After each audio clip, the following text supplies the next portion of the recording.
Okay, good evening, everyone. We're going to reconvene the meeting of the Board of Education. I'd like to ask for everyone to please stand for the pledge.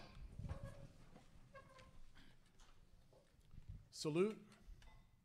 I pledge allegiance to the flag of the United States of America and to the republic for which it stands, one nation, under God, indivisible, with liberty and justice for all. If you could please remain standing. I'd like to invite everyone to please join in a moment of silence to honor Margie Boney, a member of our district office staff who passed away last week. Margie was an integral member of our district office staff since 2000, serving in different roles in her 20-plus years of service to the district. For many years, Margie was the receptionist who warmly greeted visitors to the administration building. Margie was also the face of the district to outside organizations as she handled the use of facilities requests, and she also handled all staff attendance. Through those roles, Margie regularly dealt with staff members in all buildings, as well as countless community members. Margie was also friendly, she was cheerful, and helpful to all, and she will be truly missed.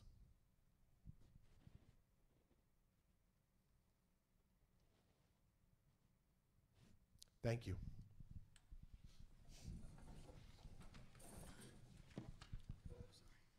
Before we continue with the order of business tonight, I'd like to ask for a motion, to entertain a motion to leave a page in the minutes blank in memory of Margie Boney. Motion by Trustee Vasiliou. Second, Trustee Themis. Any questions? All in favor? John Deltato is raising his hand. It's unanimous. Thank you.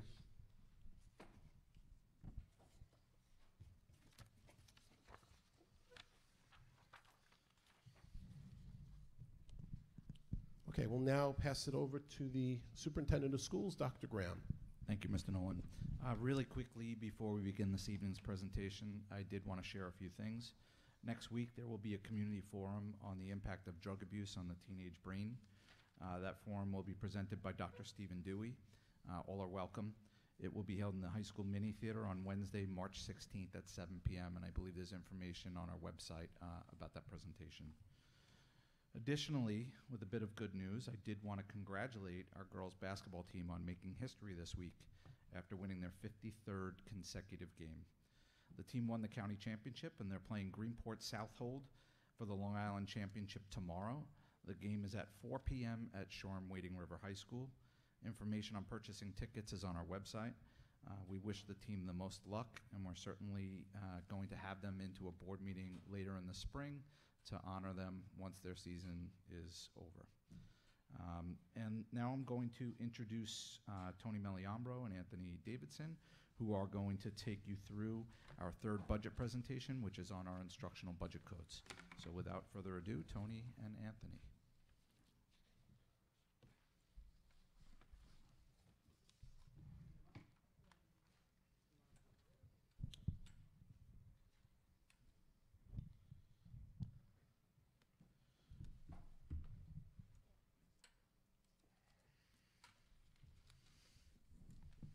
Good evening, everyone. This is the calendar of meetings at which we'll be further discussing the budget from tonight through to the budget vote date of May 17th. The final tax levy maximum allowable increase, or the tax cap for us, is 2.36. That's the final number. We had a couple of estimates in the last presentation, or an increase of $1.9 million. We are not proposing to raise the tax levy by that amount, but that is the amount that we would be allowed to raise it under the New York State formula. There are still some budget items that are not finalized. The state aid, we don't get the final number until April 1st. The student enrollments are pretty much in place, but there could be some additional changes. And the CSEs are still ongoing, and they could also result in some changes. And of course, there can always be any state mandates that come down. At our last meeting, we reviewed the portion of the budget that contain the non-instructional codes, the general support, pupil transportation, community service, employee benefits debt, and interfund transfers. And those amounts on the line-by-line on those amounts are already on the website. The line-by-line budget amounts for tonight's presentation will be on the website tomorrow. So I will turn it over to Mr. Davidson now to talk about the instructional enhancements in the budget. Thank you, Ms. Meliambro. Good evening. Looking at the budget, we are maintaining all of our programs. So that includes looking at maintaining low class sizes, teaching positions, all current AP, IB, and college level offerings, all current Boces career education placements, our partnership with Northwell Health for urgent mental health care, our summer academic program, which we created last year for all students K through 12. We identify students who are in need, particularly addressing learning loss that are COVID related, and that will continue this summer. Our revised elementary day structure, which we began this year with an extended recess and lunch. Our Teachers College program continues with teacher support, phonics, reading, and writing, and all of our STEM activities, including our coding, robotics, and I'm proud to say that we now have, I believe, 6 hackathon teams that will be competing against schools all throughout Long Island this year. In terms of enhancements, we are going to bring in mystery science, which is an extension of our science program, additional flexible seating. We will develop a summer enrichment camp this summer. It will be on a pilot basis to see whether or not there's an interest to sustain it, because we know that there are multiple different offerings. Expansion of a high school intern externship program, which evolved this year and is continuing to grow. We are going to add artificial intelligence course through LIU, provided student demand is there. We have to make sure that the course requests come in where we have enough demand. We're looking at somewhere close to 20 additional Promethean boards throughout the district. These are interactive whiteboards. They're, close to giant iPads where students have interactivity and the teachers can work with this new technology. Touchscreen Chromebook replenishment. So we are no longer, all of our Chromebooks are looking to be touchscreen for students. This is also the addition of a pre-K program, a high school Mandarin language course elective. Final expansion, we'll have a full integrated co-teaching program, K through 12. And other opportunities, particularly at the high school student engagement and middle school student engagement activities. We have a beautification club, international dance club, neuroscience club, pre-med, and MS athletics, including volleyball, basketball, and winter track. We're looking at the addition of gardening TA positions in elementary schools so we can work with students on building and developing gardens there as well. And an expansion of our reading intervention programs. We have had the opportunity to revamp our reading team, and we're looking to make sure that they're getting certified in Wilson and getting the training in LLI. We want them to have as many interventions available as possible to help the different needs of our students.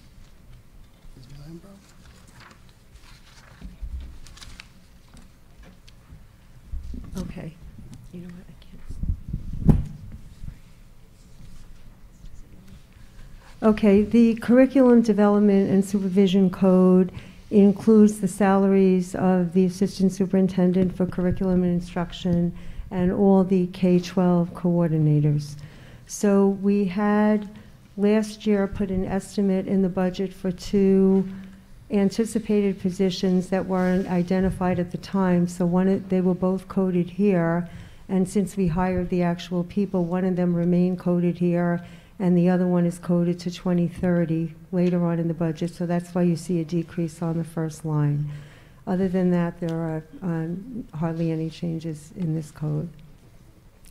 Supervision 2020 includes the salaries of all the principals and assistant principals and their clerical assistants. And you can see that we have basically accounted for contractual salary increases. We did replace a couple of retirees at lower salaries. That's why the non-instructional salary code went down a bit. And there are just nominal increases on the other areas.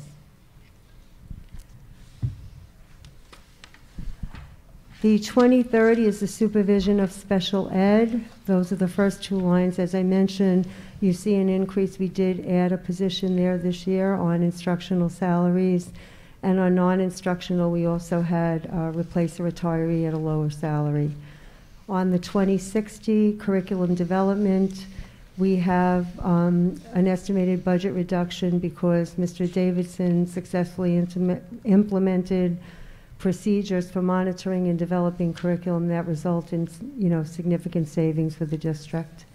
And our in-service training codes 2070, we've kept the budget at the same amounts. They have served us well over the past few years.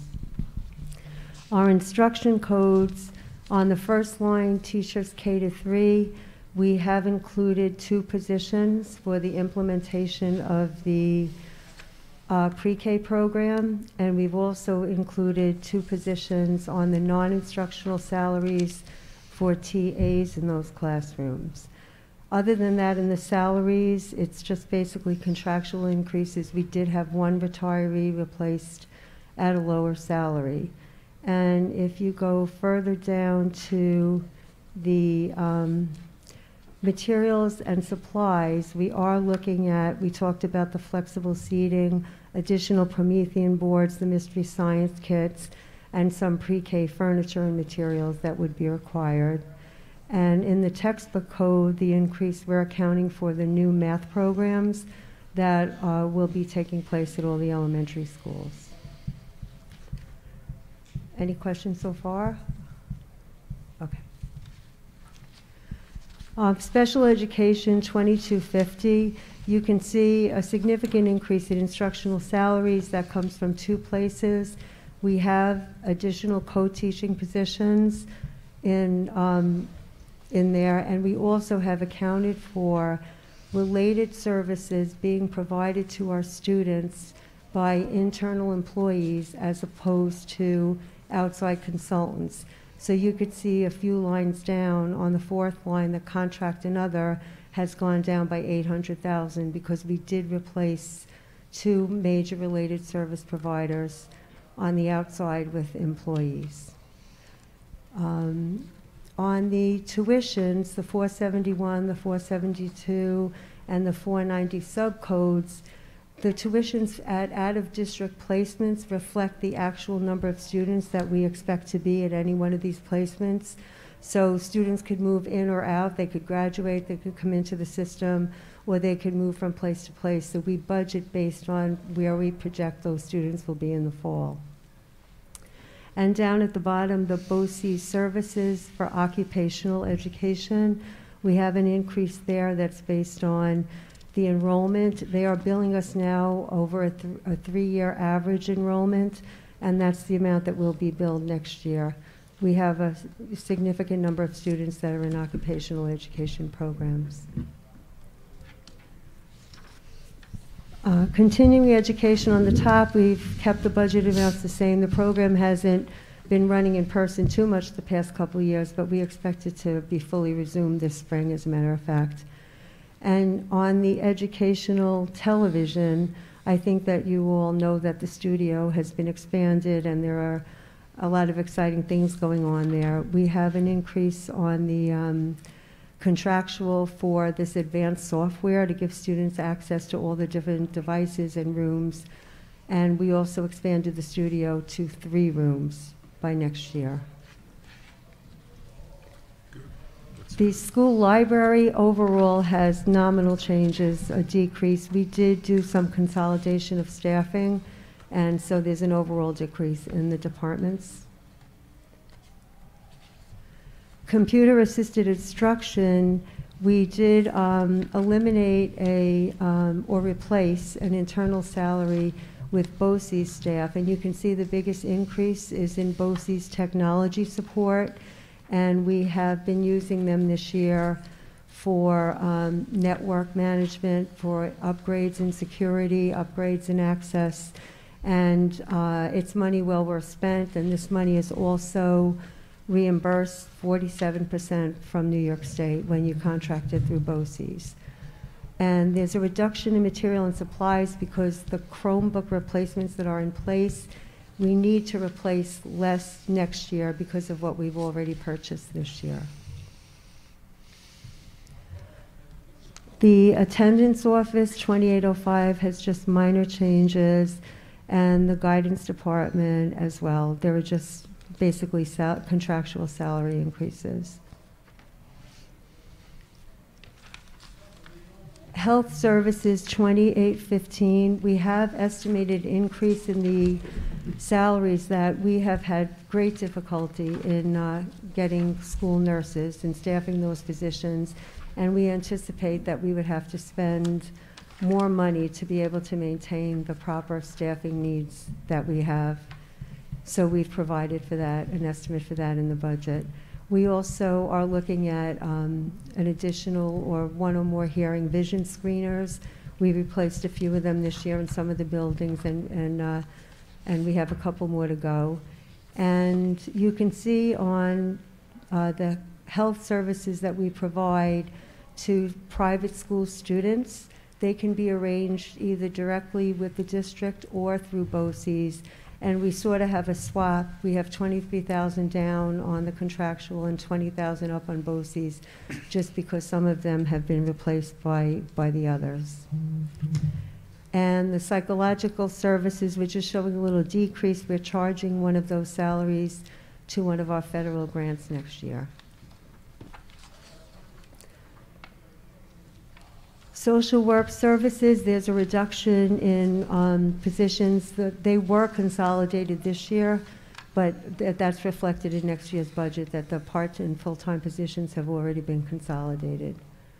And on the co-curricular activities, we reduced the budget based on the prior year's experience and how much was actually needed to run the programs. Interscholastic sports, the instructional salaries, coaches have contractual increases. In addition to that, we anticipate that the athletic trainer will be a salaried employee as opposed to a contract employee. So you see that there's a 40,000 increase to instructional, and there's a reduction further down to contractual of 47.5. We also have an increase in equipment. There are, we'll be getting new scorers tables for various sports. And also we have an increase in the Boces line because we will be paying for more official fees for the new sports. We have swimming, middle school winter track, middle school volleyball, basketball, unified sports, and flag football. Does anybody have any questions before we go into the summary? Yeah, Tony, I have one question. Sure. Hold on, I gotta get back.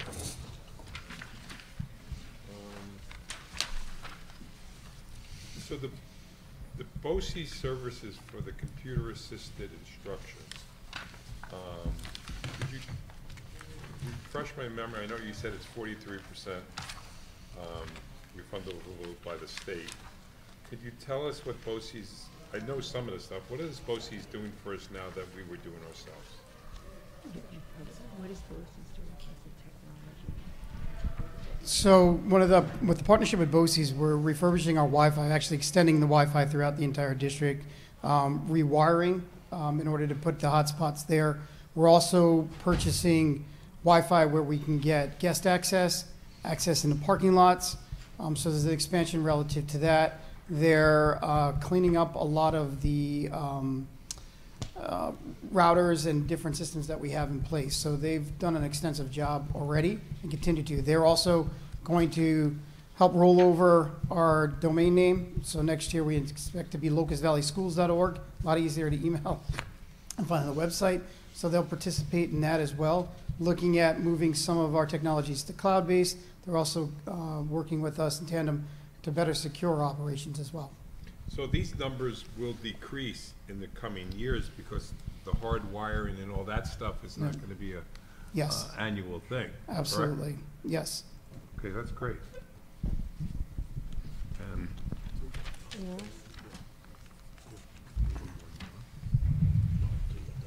Okay, so the summary, this is a draft of where we are now. We have, if you look to the far right, a budget-to-budget increase of 1.73%. And if you look below on the right, we have a levy-to-levy increase of 1.49%.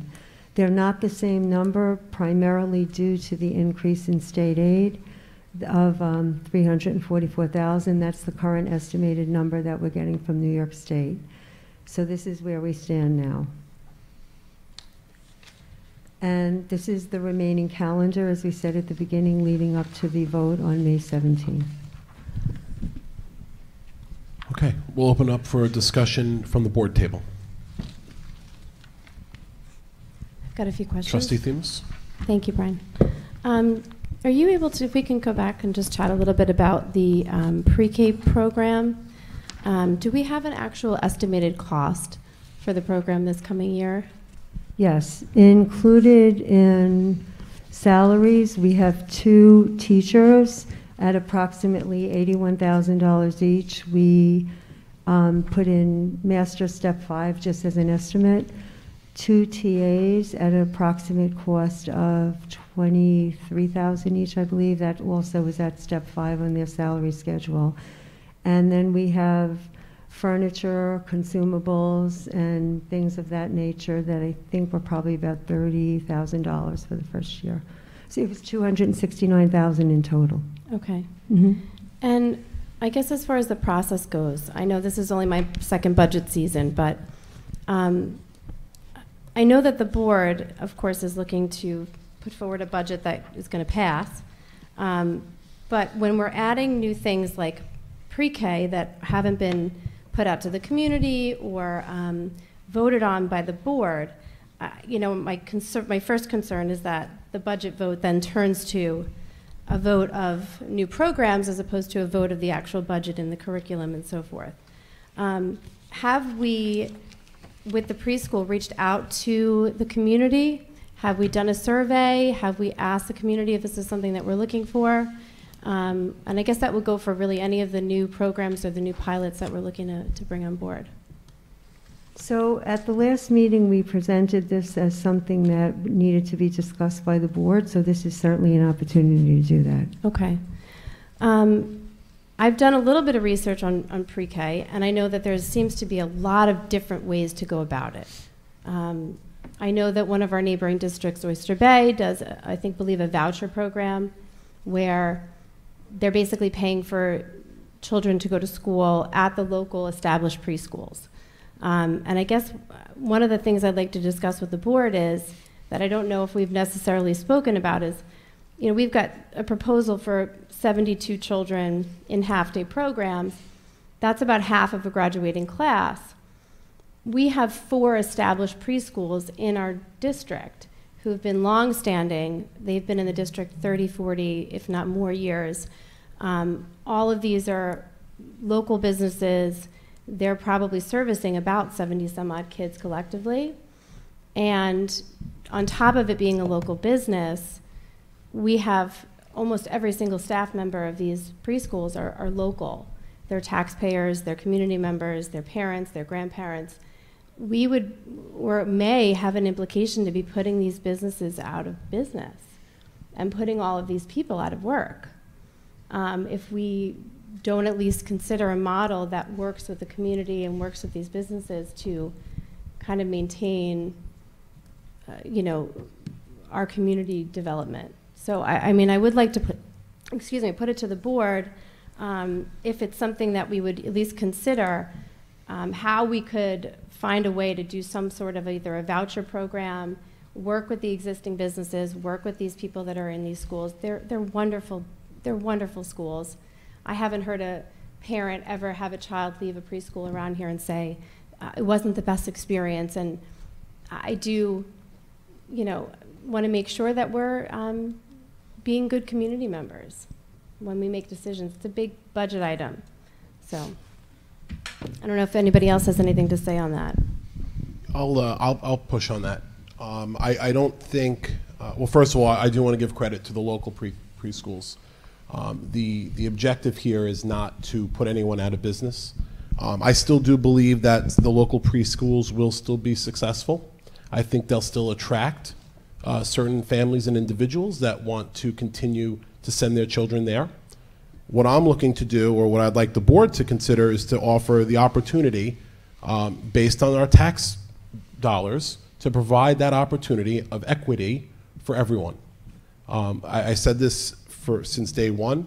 I'd like to stretch our tax dollars if possible to create this for our working families. I'll be very clear with the board. I've been on for 7 years. I've been in this community for 42 years. I had 2 very near and dear dreams that I had. One has come true, and that was the emergency medical technician class at Locust Valley High School, which I believe has 16 students in it now. We're really excited about that. The other one is to bring in a pre-K program to this district. We've had 2 acting superintendents prior to Dr. Graham, Dr. Dolan, Dr. Benuso, both of whom have recommended to us to bring in a pre-K program, told us you have to do this. Guys, our neighboring districts offer this opportunity, and I want to see the Locust Valley Central School District offer the same opportunity to our residents here. And I'm sure if we're talking about new projects and new programs, I can ask the superintendent to cull through the budget, and we can pull anything that's new out and discuss it, and put it out, not no, I include just in our think if budget. we're having a new program, that it would be good for the board to discuss and then vote on these programs before they're going and include it into a budget. I think it would behoove us to say, okay, the Board of Education as a whole, is putting forth this program, we're recommending this program, and therefore we would like to include it in the budget. I don't see a benefit to us as a board to take a program and just put it into the budget and then allow for the community to have to weigh in on that when they really would want to focus on passing a budget. Right. I also think the idea that we're looking to do is to trial it. Can I talk about the facility, the Boys and Girls Club? Sure. So one of the things we did do is we reached out to the Grenville Baker Boys and Girls Club. They have a beautifully renovated facility. They have classrooms on the lower level, and we said, is this something, because the one concern was the space constraints. I was the one with the idea. Right, So so- I'm with you on it. I just think we need to review maybe a voucher program or something where we can look at all of our options. I don't believe, and I don't want to be quoted, but I don't believe that was a possibility, because we did ask Dr. Dolan that, if that was something that we could do to give a voucher credit to, you go to St. Gertrude's, you go to St. John's. I Locust think Valley Oyster Reform. Bay is doing the voucher program. I don't know. That would have to be something to look at. But I would like to see it continue to stay in the budget to create the opportunities. Again, the half day AM at Ann MacArthur, half day PM at Ann MacArthur, half day AM at Bayville Primary, half day PM. I think is to see how it works. If it works well, it's something that's successful. Then we extend it and say, look, can we outsource to the Grenville Baker Boys and Girls Club as one facility for the district that is looking to occupy the place during the day. So I would like to see it continue to remain in the budget. Have we done any, would it be an appropriate thing to ask to survey the community? And I think we all here represent the community as board members. This isn't my opinion or your opinion, but a program of this magnitude, I would hope that we would get some input from community members and maybe ask, is this a program that everybody would like? Listen, if we get a survey back and everyone says we want a program, we also might get some insight as to, do we have a lack of a full day program? All of our local preschools are part-time. You have to go to Glen Cove or Oyster Bay to get a full day program. We might get some insight as to what the actual need is amongst the families in our district and be able to really curtail and create a program that works with community members, the existing preschools, that fills a void. I just want us to do things the right way. I want us to start this off on the right foot. I'm not disagreeing with you, Brian, that I think preschool is a valuable gift you give a child. I think it's a way of learning to make friends and socialize and learn to, and play. But I want to make sure we start it the right way and that we really consider the needs of the community, what we're looking to do before we just put something in the budget and say, we're just going to try it out and see if it works. It's also taking up the only available extra classroom in our elementary schools. So, and I know we have talks for the Boys and Girls Club. I think it's fantastic. I just want to make sure that we're, really doing our due diligence and also involving the community in these discussions. Lauren, Yep. in reality, we've all been through this with children in the community. Would I have rather sent my daughter to preschool than to Oyster Babies or to another school like that? And I think it's good that's going to go on a lottery pick. I'd like the lottery pick to change in the half a year so the other person doesn't get the whole year. I don't know if that's been worked out. I think it's a great idea, totally, because parents want to get their kids acclimated into school. A pre-K will get them there, get them more excited, get them used to it. And financially, it's a big savings for a parent to drop a kid off for 3 hours and get to do something. You know, I was very fortunate. My wife worked from home. You know, she was home all day, so she could bring her to Oyster Babies, and she couldn't work on her job and do that. But I think we're going the right way with this, and I'd like to table it. I'd like to discuss. I'd like to vote for it, but I'd also like to discuss how we're going to pick these fortunate children that are going to get to go there in the AM or the PM, and what we're going to do for the second half of the year. Is it a new lottery or something like that? But I'm all for it. Thank you. Sean? No surprise to anybody, but even if I don't have kids, I'm in support of this. I'm in support of it simply because I remember when Locust Valley led things, and I would like to lead again. I think we'd be ahead of the curve because I think it's inevitable. Pre-K is coming, and I would like to get ahead, get started, and get a feel for it before the state decides to move forward with it. Thank you. Thank you. George? I agree with John around the devil's in the details of it. How can we make it most accessible and most equitable for as many children as possible? I think that we're not trying to put any local business or any local, employment issues at risk. In reality, we're actually expanding opportunities, right? There'll be new opportunities here with us bringing in more faculty. Though if individuals were to leave existing programs, there's backfills there at those programs. I think it's just expanding opportunity for our community. And I think there's going to be almost untold numbers of individuals who may not have had the opportunity to get their kids into early education programs. And if we can offer that within our school district, we have that obligation. Thank you. What was the size of the kindergarten class this year in both districts, in both schools? I don't know that number. Total of 104. 104. So you're going to It's serve one of the smaller enrollments. a 104? Now, we're typically in about 130 to 140 range. It was a small enrollment this year. 130. So I don't know how we're going to do it, but my feeling would be to do a lottery, first half, second half, or maybe just give the second half kids a thing in the lottery and then do the spots after that in the lottery. Yeah, something like that. I mean, I'd like to leave the how up to Dr. Graham and to workshop that with his team. But I definitely agree with the board. I thank those of you that are in support of it. And Lauren, I know you're in support of it. I just know you want more details on it. I just want to make sure we have a program that serves the community to the best way that we can. Yeah, and again, I will stress, we don't have a full-day program in the district. Right. In any of the local preschools, we don't have. And that may be something we have to change and move with. But I think for the budgeting purposes, I'd like to see it remain in the budget proposal. At least we start the program and we move through it. We make changes I'd also as like needed. to know if the voucher program, though, is something that's So available. The superintendent can look into that as well. We But- might be able to serve more kids. Who knows? We might be able to pay for every incoming, preschooler with a voucher program.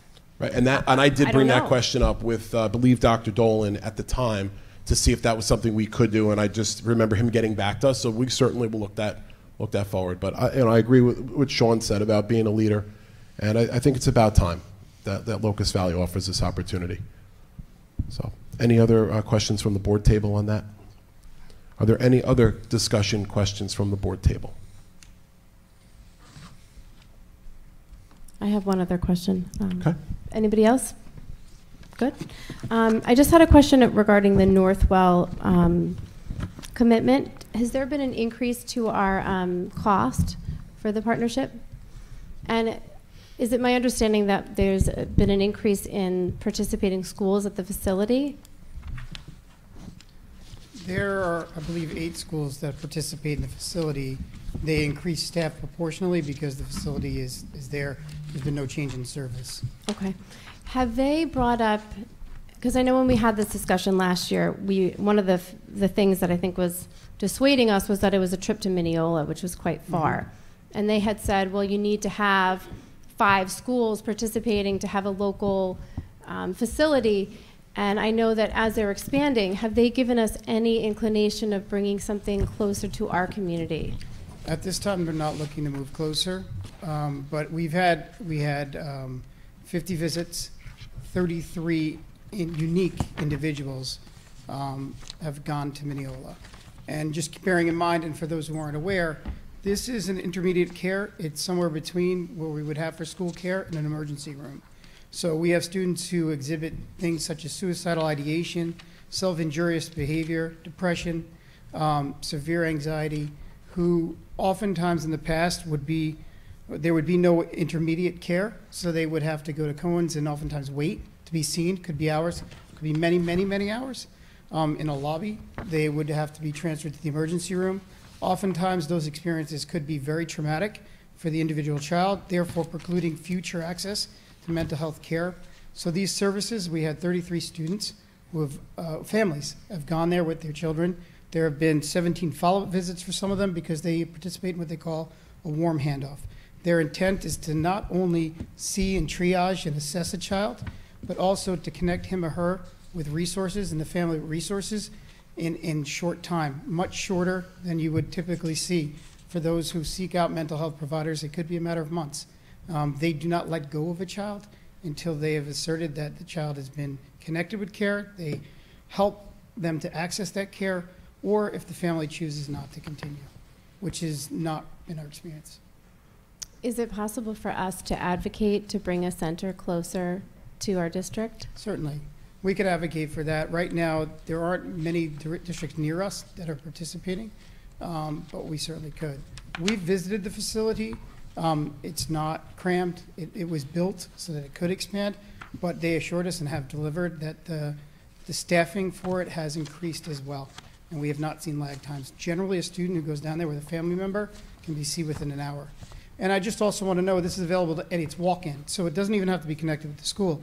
Any child, a school-age child who lives in the confines of Locust Valley can walk in there, family can walk in there and receive care. Great. Yeah, I think if we could advocate, I think the closer it is in your neighborhood, the more people are maybe might use the service, might be more willing to stop in. Absolutely. We live in our little bubble up here, and going to Mineola sometimes isn't the easiest trip, but if it is in your backyard, maybe more people would access the system. Absolutely. Thank you. Thank you. Anything else, Lynn, or? Any other discussion or questions from the board table? Okay, we're now going to move to public comment. As everyone is aware, if you're not, this is a work session. So public comment tonight is to be on our agenda items, which are anything pertaining to the proposed budget. So we'll open it up now. Susan's got the... Renata Salamu. And you will have 3 minutes. The district clerk will keep the time.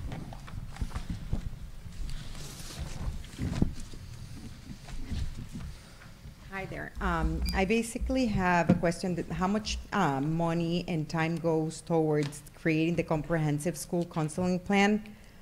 I, for one, don't want my kids involved in any IB philosophy. So for me, that's wasted tax money and definitely something that I will opt my kids out since it goes against not only my family philosophy, but it goes against my country and my political beliefs. My second question, or my comment about that is I believe that it should be we need more cost-efficient options that will appeal for everyone. Maybe having more TAs instead of so many counselors. I hear that that's gonna go down. Maybe a special needs class for every grade or a smaller class for every grade will be a better way to spend our budget.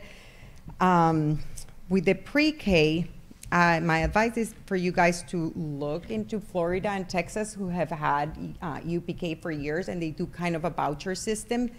They will pay for a portion of the 3 hours to a private entity. I think that's more cost efficient than actually having actually having a new structure. But looking at our community, I don't feel that lottery is what will work here better. And with that, I will appeal to my more socialist mind, where I feel that it has to be, the lottery has to be income-based. I would feel bad to even take that from a parent that could really not afford that. So I will really look into those options. And now that you guys talk about the North Shore situation, I tried to use it. I couldn't get an appointment for my son. It was equally as hard, but a little bit better system with the North Shore family. There's the other number, but it wasn't private. Like, I stopped it when they told me that they had to share all the information with school. I also asked the school if it was something that the school paid for. They said no, that they didn't pay anything for it. Yet they asked me for insurance in both occasions. But they did ask me that I had to sign a release for the school to be able to have access to, my son's files. So I didn't feel comfortable with that. But I mean, Glen Cove could always be an option for if we needed to have something closer. But it's definitely, like, if we're spending money on it, it's just not being well spent, because they're still taking money from insurance, for what I know and what I was told. Thank you. Thank you, Ms. Sullivan.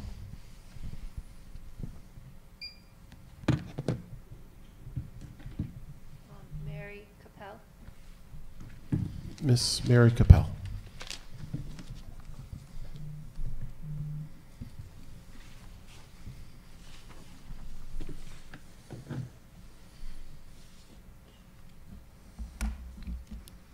Hi, thank you.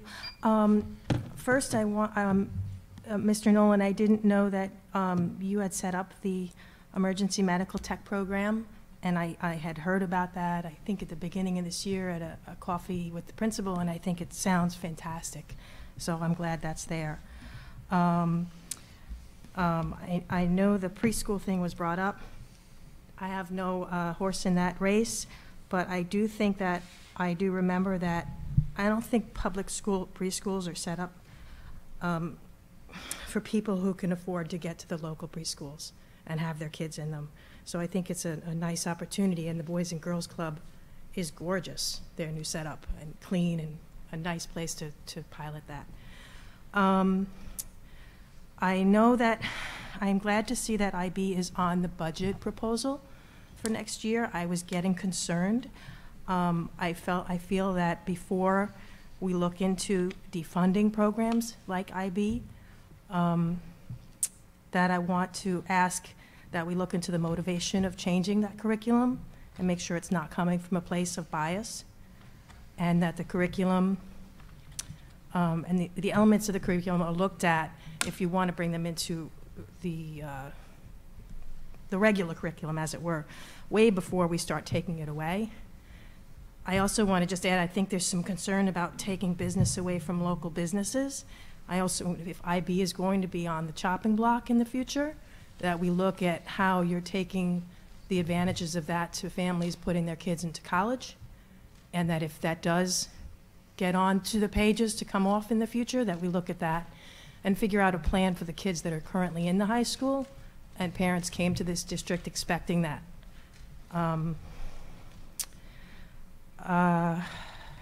I think the distractions of the extreme views are taking up valuable time and energy, and they take away from the focus of the nuts and bolts of the building and maintaining the school district. So I am very pleased to see some numbers in there that I had expected to see. And I would just ask that the board please set clear expectations for behavior in the meetings, and that facts matter.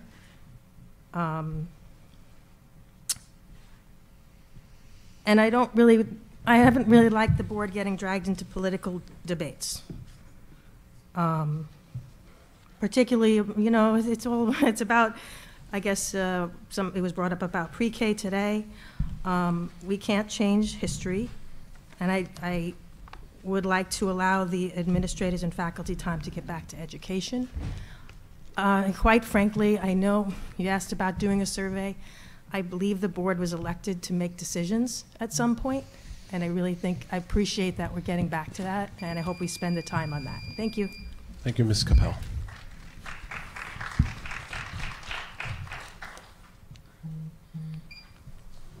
Waiting for me. Lisa McLaughlin. Lisa McLaughlin.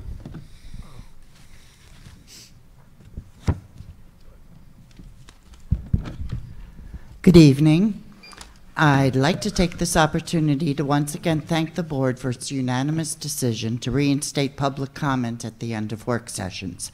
Without free speech, we have nothing. Not knowing in advance what you would discuss or decide this evening, I've prepared 2 comments. Congratulations and thank you for moving to phase out IB and remove any language referencing IB or the IB learner profile from K-12 documents. Oh, wait a minute, I'm sorry, that's the wrong comment. Lvcsd seems to be having an identity crisis, which is negatively impacting our students. Let's review the Lvcsd mission statement, formerly referred to as, quote, educational philosophy, end quote. Quote, to educate the whole student and inspire in everyone a passion for lifelong learning, to provide a safe and nurturing environment dedicated to academic excellence and the development of a student's autonomy, accountability, and commitment to community, end quote. Even I, the most critical of critics, find our mission statement to be quite acceptable. But what is the philosophy of the IB learner profile you seek to implement K-12? Quote, the aim of all IB programs is to develop internationally minded people who, recognizing their common humanity and shared guardianship of the planet, help to create a better and more peaceful world, end quote. These 2 philosophies are mutually exclusive. I have worked pro bono with school boards and parents in districts across our country to deal with objections to IB. Sure, it doesn't have the media panache that CRT has. Most people say, what's IB? But can tell you that CRT stands for critical race theory. So I now have friends in Connecticut, New Hampshire, Ohio, Idaho, Nevada, Texas, and other New York districts, all patriots and concerned parents who banded together to save their schools from IB. Superintendents have resigned. Boards have been overturned and private consortiums have been defeated. But here in Lvcsd, probably because I had the audacity to criticize IB for 18 long years, you've dug in your heels. As of tonight, Lvcsd, I'm going to turn it over to the next reader.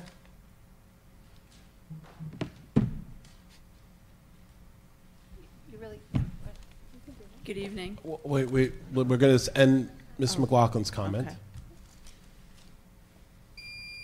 Thank you, Ms. McLaughlin, for your comments. And if you could just, your name? Barbara Vavona. Okay.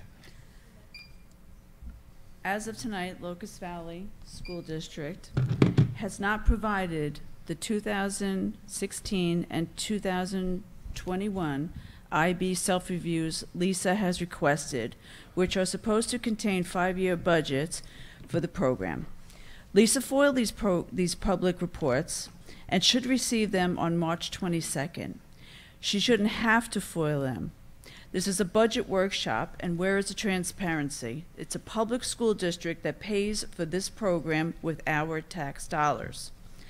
Locust Valley has never conducted a comprehensive academic survey of students, teachers, parents, and the community as to what they would like to see offered academically.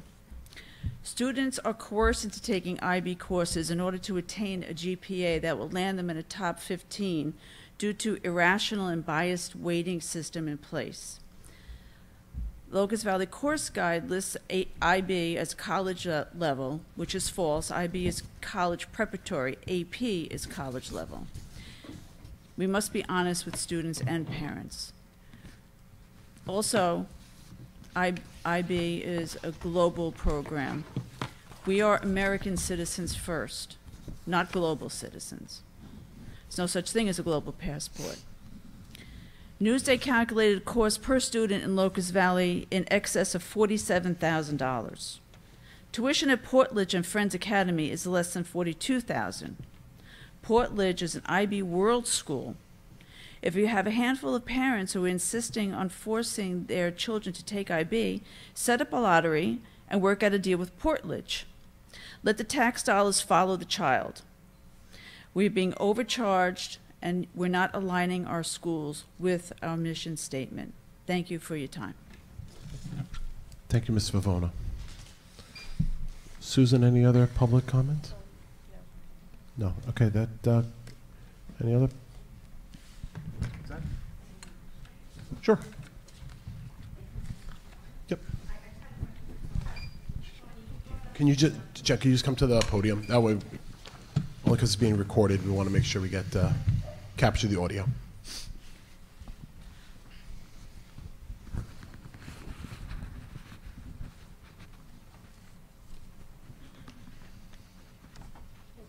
I just had a question for Tony. Tony, one of the slides you brought up vocational training for Boces, and that was 1.3 million, I think?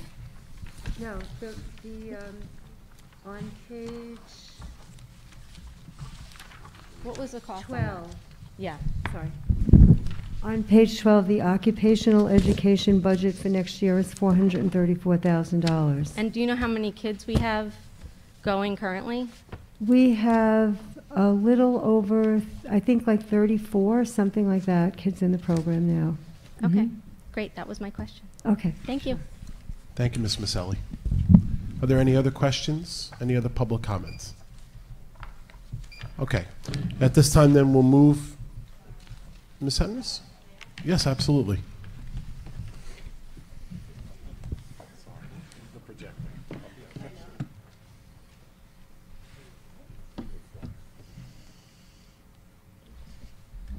Thank you.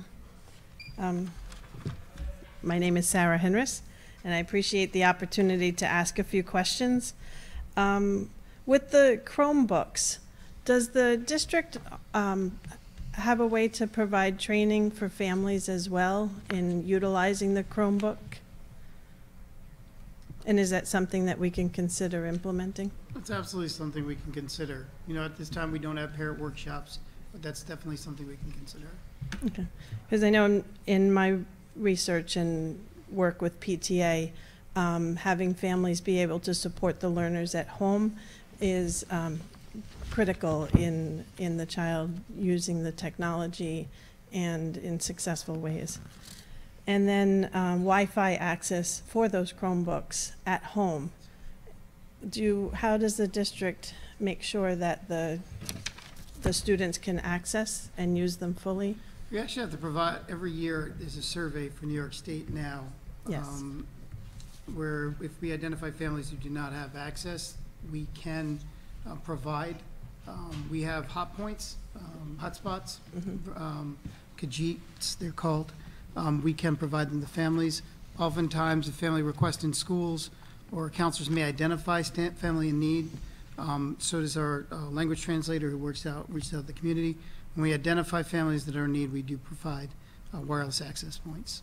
Okay. Can we make sure that we're very proactive in reaching out to every family that you hear from everyone? Sure. And is it possible to understand the contractual services that we're saving by going to in-house instructions?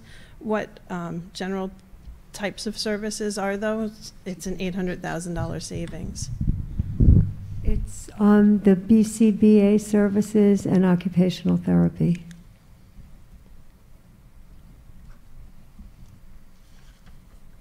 Oh, and I think my last one. The Northwell Health Services, does if a family or child needed transportation to that facility, is there opportunities for that, or do we have resources to refer them to? There's not a transportation system. You know, typically, students who would have been referred may have gone via ambulance, so. Right. But we work with the families to see if we can provide, we can't provide the transportation, but that they can provide it. Okay. It'd be nice if we could see what types of resources we might be able to refer people to that are available. So thank you for all your work and answers. Thank you, Ms. Henris. Any other public comment? Sure, come on up.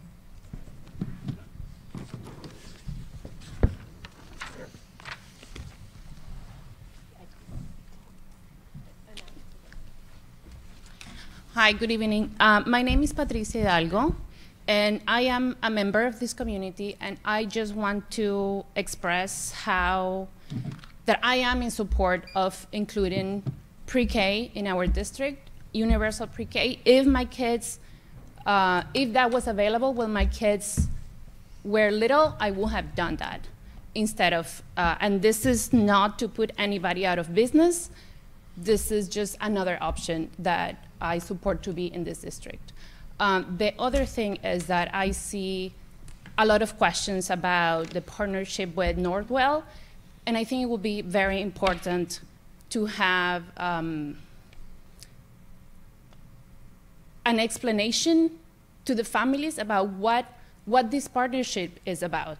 Is it that you can just show up and then you will be seen? Is it that, you know, transportation? There's many questions that are being asked, and I think it would be great to have more clarification about what this partnership is about between our district and Northwell in terms of mental health services.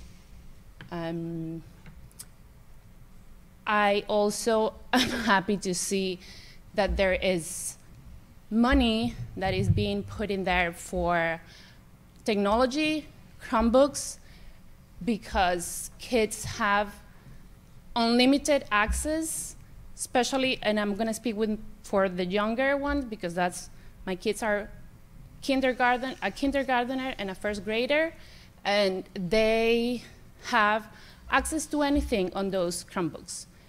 And sometimes it's not supervised and they can just go and watch videos that they want. And I will love for the school to have an IT system that will really allow them to go into sites that are appropriate for their ages and for their needs in terms of the academics that they should be, that's what their Chromebooks are for. That's all. Thank you. Thank you. Any other public comment or questions? Okay, so before we go into executive session, I'm going to ask for everyone's help with one thing.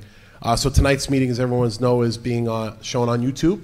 I'd like to ask for a nice round of applause for our girls varsity basketball team, who tomorrow at 4 o'clock will be participating in the Long Island Championship versus Greenport Southold at Shore and Wading River. Maybe they'll watch it. I'd like them to know that they have the support of our school community as they go out there and take the championship. So, great question. Dr. Graham, I don't know if it's...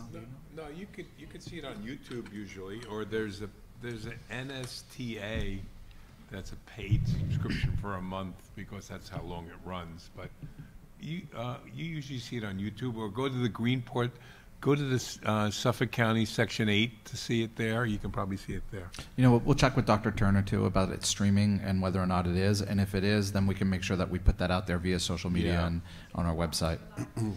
It is far, yeah. Well, the school's providing a bus for 34 people, I think.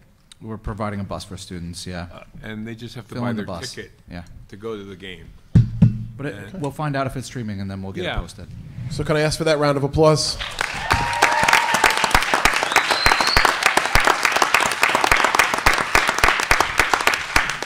Thank you, and we wish our Lady Falcons well tomorrow afternoon. With that said, I'd like to entertain a motion to enter into executive session for the purposes of discussing the employment of a particular person. Please note that executive session is a portion of our board meeting which is closed to the public, but any action will be taken in public as per law. Do we have a motion to go into executive session?